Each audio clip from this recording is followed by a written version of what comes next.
Dennis, let's just talk about how, I know agents are doers, right? And this isn't just sending out flyers, but you want to talk a little bit about what kind of the active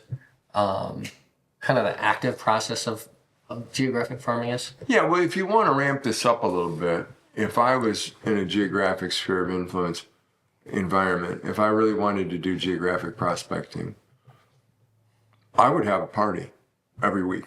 I would have some kind of an open house, and I would have it as a preview party for the neighborhood. And initially, and then I just have everybody come over and hang out with me. Make it a social event. Have some fun with it. Cookouts are fantastic for this sort of thing.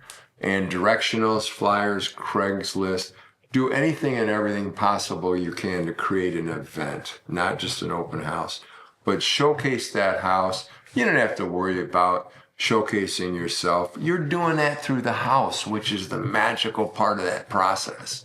And it works like a charm.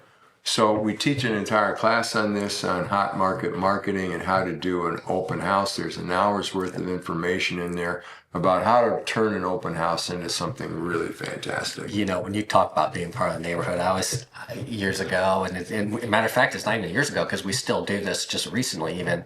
And I think it's one of those things people need to pull back out of the hat, but you can rent an ice cream truck. Yeah. I remember the first time one of my agents rented the ice cream truck, I actually gave her the idea. She goes, "Will you scoop ice cream with me?" It was me, her, and I was promoting her, and then her 3 daughters. Mm-hmm. And they rented a truck, and it went through the neighborhood, and she had promoted it, and then this is ice cream on me, and she had a slogan that went around with it. And do you think everyone in that neighborhood knew who she was? Oh yeah, yeah. And it was just they all knew who she was. Tremendous impression. But it was a social event. Yeah. And it cost next to nothing to do that too. Absolutely. It's kind of one of those things. So. And if you want to get crazy and you want to do the extra stuff, come to the prospecting class. Do expireds, private sellers. Yep.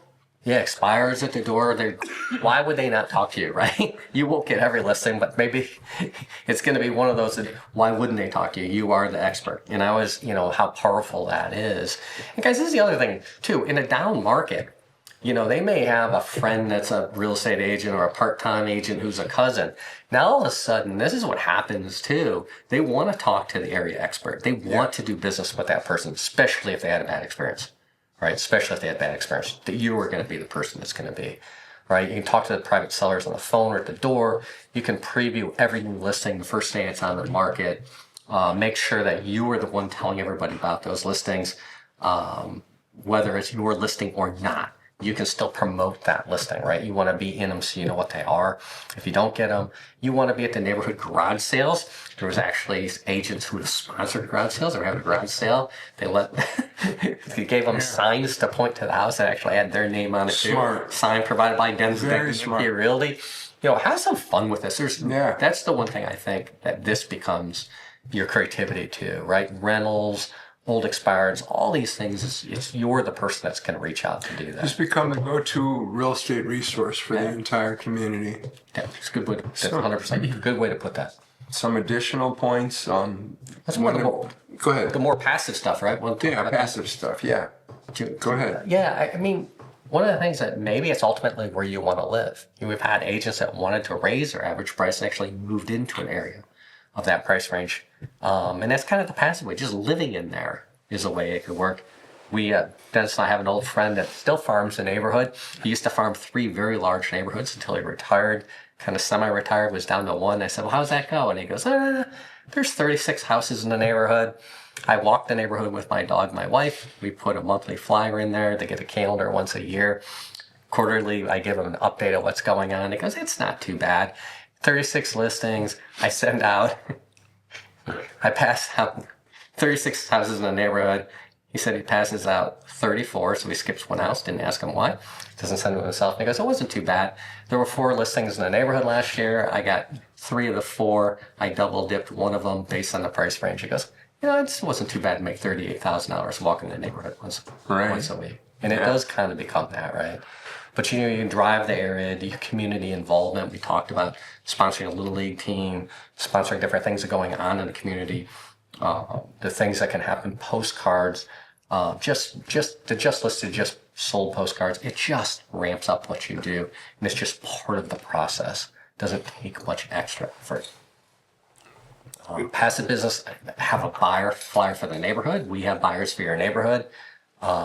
Eating at a different restaurant. I know Ted used to eat at 4 different restaurants there. Yeah. You'd see him at the different places, and you just become part of it. Chamber of Commerce, service clubs, business Anything and networks. everything, guys. Get involved, okay? We've had some people in BNI, politics. church, organizations. Yeah, I always tell people, if you're a gun enthusiast, join a gun club. If you believe in gun regulation, join a gun regulation club or whatever.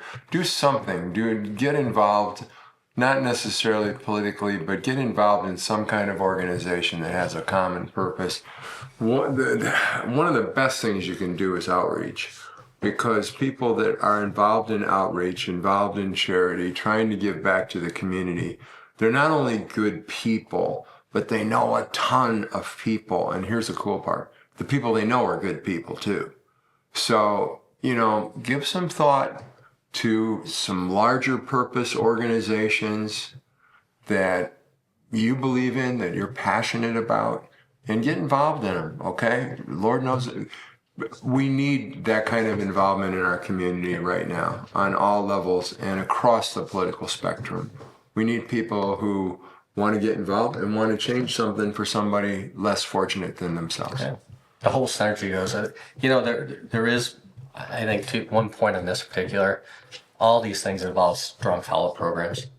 Strong follow-up programs. Oh, absolutely. If people hint Yeah. that they're interested or they ask you some question about real, you have to follow up, right? Yeah, That's it's tough. not hard, Just call them up and say, hey, you raised, you mentioned you were giving some thought to something a couple months ago. As we discussed, I wanted to follow up, see if you had any questions or concerns. Is there anything I can do to help you? Do you need any additional information? And that follow-up is in the CRM. In the CRM, got to use the CRM to do this stuff. It's the only way this is going to work. Between the Yeah. design center, we give you that piece, and the CRM. Just that's how this is going to work. Yep. Make it simple.